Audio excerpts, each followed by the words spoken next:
नमस्कार, बहुत स्वागत है आपका। मैं हूं आपके साथ ऋतु ज्ञानवानी। एमपी में 2023 में होने वाले विधानसभा चुनाव को लेकर सरगर्मियां तेज हो गई हैं। पार्टियां अपने अपने स्तर पर तैयारियों में जुट गई हैं।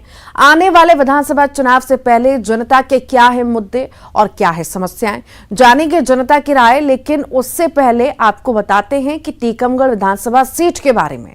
2013 से यहां भाजपा का कब्जा है। पहले के श्रीवास्तव यहां भाजपा से विधायक रहे। उन्होंने कांग्रेस के पूर्व मंत्री यादवेंद्र सिंह को 17,000 वोटों से हराया था।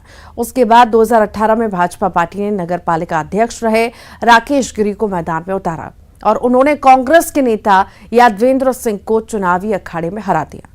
इस विधानसभा सीट पर पिछले 10 सालों से भाजपा का कब्जा है।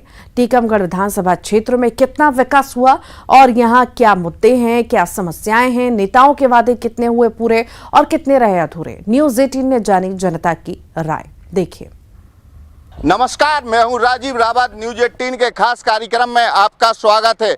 चुनावी सरगर्मियां शुरू हो गई हैं और जनता के मत हम जानने की कोशिश करेंगे। आखिर टीकमगढ़ के क्या मुद्दे हैं और क्या समस्याएं हैं, जानते हैं टीकमगढ़ की जनता से। क्यों साहब, सबसे पहले हम सीनियर सिटीजन जो शहर के बुद्धिजीवी हैं उनसे जानने की कोशिश करते हैं। सर, क्या मुद्दे हैं शहर के, क्या समस्याएं हैं शहर की जो आज भी जस की तस हैं?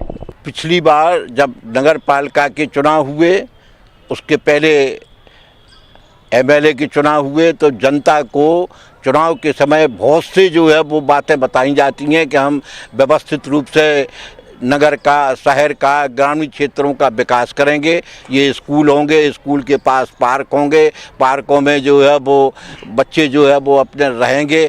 लेकिन टीकमगढ़ के जितने भी स्कूल हैं, एक भी स्कूल के पास ना खेल के मैदान है, ना पार्क हैं, ना जो खेती की जो ज़मीनें थी वो उनके ऊपर दूसरे लोग अतिक्रमण किए हुए हैं। तो बच्चे जो है वो स्कूल जाते हैं पढ़ने के लिए, लेकिन उनके लिए जो टीचर हैं वो उतनी सी जितनी सीमित जगह है उसमें उनको बिठा के जितने घंटे की ज़रूरत होती है उतने पढ़ा के वो चले आते हैं। ये हो गया शिक्षा का, क्योंकि ये जिस परिसर में अपन खड़े हैं ये शिक्षालय, यहाँ पे 140 साल पुराना ये Sawai Mahendra higher secondary school है। यहाँ पे शिक्षा के परिसर में अपन वो बात करें जिसमें शिक्षा के, यहाँ से शिक्षा पूरे ज़िले में फैली। और यहाँ पे जो स्थिति, शिक्षा व्यवस्था ठीक नहीं है। व्यवस्था ठीक नहीं है, तो शिक्षा व्यवस्था ठीक नहीं है और शिक्षा व्यवस्था के साथ साथ खेल के मैदान भी बच्चों के लिए नहीं है। आपकी सरकार है, क्या दिया सरकार ने पिछले 5 साल में? जो वादे किए थे वो पूरे हुए या कुछ वादे अधूरे रहे? ये तो जनता भी देख रही है और मीडिया भी देख रही है। विकास कार्य की आप बात करें तो सुजारा बांध हमने दिया, नल जल योजना में 34 करोड़ रुपए हमने दिए। अब कांग्रेस के चेयरमैन महोदय कर नहीं पा रहे, उसको तो हमारी गलती तो नहीं है। आवास योजना में इतने मकान दिए, हर पंचायत में, हर वार्ड में इतने मकान दिए हैं कि पिछले 70 साल में जितने आपने 1% भी नहीं दे पाए। तो स्कूलों में शिक्षा की हालात खराब हैं, खेल के मैदान भी नहीं है, बच्चे आखिर कहाँ खेलेंगे? आप एक बार जाके देखेंगे, शासन ने, सरकार ने व्यवस्थाएं ठीक बनाई हैं। कहीं कोई शिक्षक गलती कर रहा है तो वो शिकायत हम तक आए, आप तक आए तो हम उसको तत्काल देखेंगे। और क्या मुद्दे हैं टीकमगढ़ के, क्या समस्याएं हैं टीकमगढ़ की जो आज भी जस की तस हैं? देखिए, विकास एक अनवरत प्रक्रिया है, जो कोई भी सरकार हो वो निरंतर होता रहता है, इसलिए विकास पे अपन कोई बात नहीं करेंगे। महत्वपूर्ण बात है, खाली दिमाग शैतान होता है। जब लोगों के पास रोजगार नहीं होगा, वो खाली होंगे, तो उससे अपराध बढ़ेंगे, तमाम तरीके की समस्याएं बढ़ेंगी और पलायन। आप शहर को छोड़ दें, अगर ग्रामीण क्षेत्र में जाएँ तो आज स्थितियाँ आप देख रहे हैं, लगातार पलायन जारी है, लोगों के पास रोजगार नहीं है। रोजगार गारंटी जैसी महत्वपूर्ण योजना जो पूरे विश्व में सबसे महत्वाकांक्षी योजना थी, उसकी क्या स्थिति है ये पूरे देश भर में आप देख सकते हैं। यहाँ पे रोजगार नहीं है, शिक्षा की समस्या है, पलायन हो रहा है। क्या समस्याएं हैं और पलायन हो रहा है टीकमगढ़ से? तो ये नगर टीकमगढ़ की अगर हम बात करें, 2 हिस्सों में विभाजित करें हम इस बात को, शहरी और ग्रामीण। तो शहरी बात तो ये है कि चाहे वो टीकमगढ़ हो, चाहे जतारा हो, चाहे पलेरा हो, चाहे खरगापुर हो, सभी शहरों में यातायात व्यवस्था का चौपटीकरण हो गया है। जब ये नगर बने थे या बसे थे तो उस समय लोगों के पास साइकिलें हुआ करती थीं। तकनीक के विकास के बाद ये हुआ कि हर घर में 2-2, 3-3 अब 2 पहिए हैं, 4 पहिए हैं। एक गली में कोई अपना वाहन पार्क कर देता है तो आने जाने की सारी व्यवस्था ठप हो जाती है। पार्किंग की समस्या है नगरों में। शहर में ट्रैफिक और पार्किंग की समस्या है। क्या समस्याएं हैं शहर में? और समस्याओं के लिए मेरी समझ से सबसे बड़ी समस्या यहाँ पानी की है। यहाँ के जिम्मेवार तो पानीदार हो गए हैं। पब्लिक आज भी पानी के लिए त्राही त्राही मचाती है। कितने दिन में नल आती है? 4 दिन में 1 घंटा पानी दिया जाता है और 260 रुपये उनसे लिए जाते हैं। यदि किसी तरीके से अगर वो विलम्ब हो जाता है तो 100 रुपये का उनके ऊपर चार्ज लगा दिया जाता है। इस प्रकार पानी के लिए जो तड़फाया जा रहा है। शहर की जनता आज भी पानी के लिए परेशान है। और क्या समस्याएं हैं शहर की? ये चुनावी चौपाल है आपकी, और इसमें विगत 10 वर्षों में जिस तरह की राजनीति देखने को मिली है, वो मतदाताओं में बहुत ज़बरदस्त निराशा का माहौल है इस स्थिति में। और लगता है कि जो राम राज्य की कल्पना बीजेपी की सरकार ने दिखाई दी, वो सही साबित हुई है। सरकार ने जो वादे किए थे, जो उनके थे, वो क्या पूरे हुए कि नहीं? नहीं, वो कोई वादे पूरे नहीं हुए, बल्कि द्वेष भावना से और बहुत गंदी राजनीति की एक परंपरा जरूर शुरू हुई है इस जिले में। जैसा कि कहना है कि वादे पूरे नहीं हुए, जनता आज भी परेशान है। क्या लगता है आपको शहर में क्या समस्या है आज भी? एक तो जो इन्होंने उठाया, ये बात बिल्कुल सही है कि यातायात की समस्या है, और उसके लिए जितनी सरकार जिम्मेदार है उतना समाज भी जिम्मेदार है। हमारे मकान में गाड़ी रखने के लिए कोई स्थान नहीं है। गाड़ी हम 3 खरीदेंगे, सड़क पे पार्क करेंगे, लेकिन जो राजनीतिक दल है वस्तुतः वे वोटों के अधीन है, वे सही और गलत नहीं देखते। दूसरा जो है, ये जो मुझे जानकारी दी गई थी कि कुछ वरिष्ठ नागरिक अपनी बात करेंगे, हालांकि यहाँ वैसा माहौल नहीं है। तो उसकी सबसे जो जैसे एक टीकमगढ़ का एक बहुत पुराना स्तंभ था यहाँ, पुस्तकालय, तो वो बिल्डिंग जर्जर हो गई थी, तो वहाँ से उसको शिफ्ट किया गया, लेकिन आज अनेक वर्षों के बाद भी वो यथावत नहीं आ पाया। इसी तरह से कल्चरल एक्टिविटीज़ के लिए इस पूरे टीकमगढ़ मुख्यालय के ऊपर और कोई केंद्र नहीं है, कोई स्थान नहीं है। एक्टिविटीज़ के लिए टीकमगढ़ में कोई केंद्र नहीं है। क्या लगता है आज भी समस्याएं हैं जो जस की तस हैं, लोग परेशान हैं? क्या मुद्दे हैं, क्या समस्याएं हैं शहर की? देखिए, शहर की कई प्रकार की समस्याएं हैं। महत्वपूर्ण समस्या तो जैसे आपने भाई साहब ने बताया, शिक्षा में आप देखिए कि आज बच्चे इतने परेशान हैं कि जिन संस्थाओं में टीचर नहीं मिल रहे हैं, और उनकी आप देखिए बच्चों को बैठने की व्यवस्था नहीं है। कई प्रकार की समस्याएं हैं। आज मजबूर हो गया निजीकरण के हिसाब से प्राइवेट स्कूलों में। प्राइवेट स्कूल की भी आप देखिए कि इतनी फीस ले रहे हैं कि माता पिता उसको वहन नहीं कर पा रहे हैं। आप भाजपा आज विकास यात्रा के नाम पर रैली निकाल रही है, प्रत्येक ग्राम में जा रही है। मैं पूछता हूँ, मैं जानता हूँ कि मैं कहना चाहता हूँ किस चीज़ की विकास यात्रा आप निकाल रहे हैं। आप देखिए, बेरोजगार युवा फिर रहे हैं, किसान बेचारे मारे की समस्या है। और क्या समस्या है? बेरोजगारी की तो बहुत बड़ी समस्या है, शिक्षा की भी समस्या है। बुंदेलखंड की जो मेन समस्या है वो है पलायन की। बुंदेलखंड का उसके पास कोई काम नहीं है, नौजवान के पास। इसके लिए पलायन के लिए सरकार के पास कोई कार्य योजना भी नहीं है। पलायन तो ठीक है, सब लोग नेता कहते कि पलायन हो रहा है, बुंदेलखंड से आज भी पलायन हो रहा है। और आप क्षेत्र में रहते हैं, क्या समस्या है टीकमगढ़ विधानसभा क्षेत्र की? समस्या हम बताएं, स्वास्थ्य की भी बहुत गंभीर समस्या है। यहाँ पर जो ग्रामीण या गरीब आदमी अस्पताल पहुँचते हैं तो उनका सर दर्द भी यहाँ की अस्पतालों की दवाइयों से ठीक नहीं होता है। अस्पताल में स्वास्थ्य की भी बहुत बड़ी समस्या है। और भी लोग हैं, क्या समस्याएं हैं? चूंकि आप पूरे क्षेत्र में विधानसभा का दौरा करते हैं, जानते हैं। सबसे पहले तो आपको हम धन्यवाद दें कि आपने चुनाव के बहुत पहले जो अपना अभियान शुरू कर दिया, बहुत बहुत धन्यवाद। सबसे बड़ी समस्या ही टीकमगढ़ में है, जो कह नहीं पा रहे, भ्रष्टाचार सबसे बड़ी समस्या है। कि ने कितनों विकास दिखा दो, अरे एक नेता ने पूरा टीकमगढ़ खा लो। भ्रष्टाचार इतना बड़ा मुद्दा है, हर विभाग में भ्रष्टाचार है। अस्पताल में भी एक भ्रष्टाचार को एक विधायक ने मुद्दा उठाओ तो, अपने जो सांसद जी हैं ने भी एक मुद्दा उठाओ तो, ऑक्सीजन इंजेक्शन और खा गए दवाई अस्पताल में आगे बताओ किने लगाई? मध्य प्रदेश के मुख्यमंत्री ने वह फाइल दबाई। हम कभी हैं बुंदेलखंड के, हमारा मुद्दा सबसे बड़ा भ्रष्टाचार है। भ्रष्टाचार की समस्या है टीकमगढ़ में जो है। और क्या समस्याएं हैं सर, आप बताएं। एक समस्या और भी बहुत विकराल होती जा रही है, इनक्लोजमेंट की।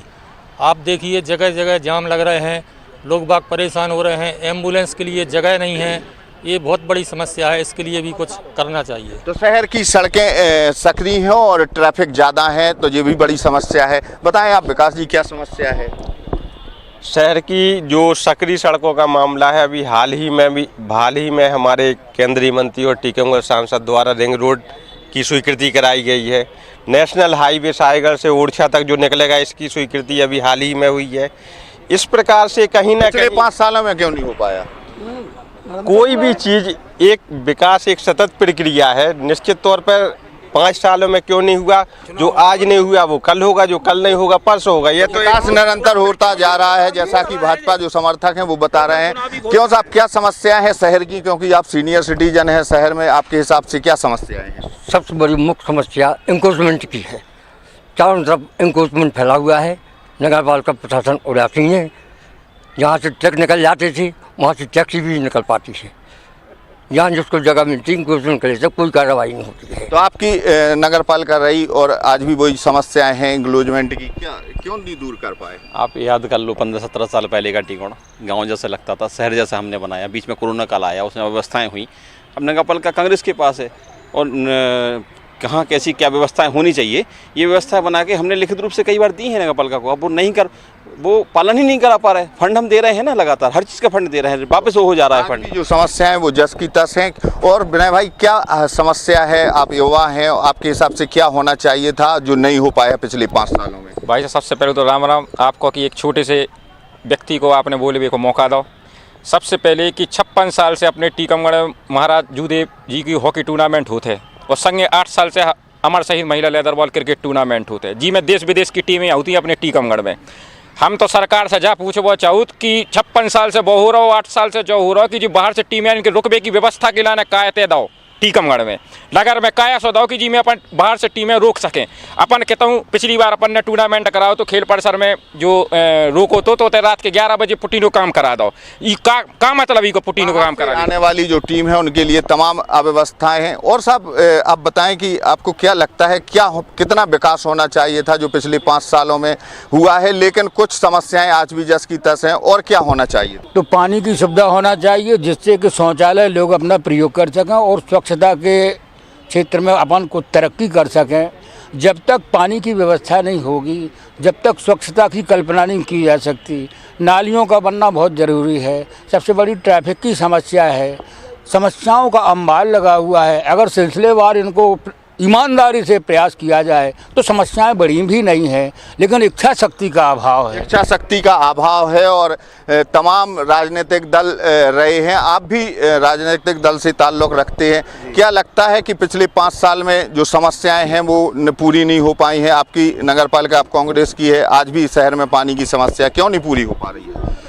देखिए, राज्य शासन से जो प्रस्ताव मांगे गए हैं उन्हें वहीं रोक दिया जा रहा है। और रही बात पानी की समस्या की, तो यहाँ जब तक ये कैन बेतवा राज्य सरकार के अधीन है, ये नहीं जोड़ी जाएगी, तब तक यहाँ टीकमगढ़ में जल की समस्या बनी ही रहेगी, जिसके लगातार कांग्रेसियों ने इसके लिए पत्र लिखे हैं, जिसका आज तक कोई निराकरण नहीं किया गया। तो लगातार शहर में समस्याएं जस की तस हैं। तमाम बुद्धिजीवी और शहर के सिटीजन जो बता रहे थे कि शहर में समस्याएं हैं जो आज भी जस की तस हैं, उनको पूरा नहीं किया गया। राजीव रावत, न्यूज़ 18, टीकमगढ़। उधर छत्तीसगढ़ में भी चुनाव की तैयारियों में राजनीतिक पार्टियां जुटी हुई हैं। जनता की नब्ज टटोलने के लिए न्यूज़ 18 दुर्ग जिले की वैशाली नगर विधानसभा क्षेत्र पहुंचा और उनसे जानने की कोशिश की कि उनके लिए कौन कौन से चुनावी मुद्दे हैं।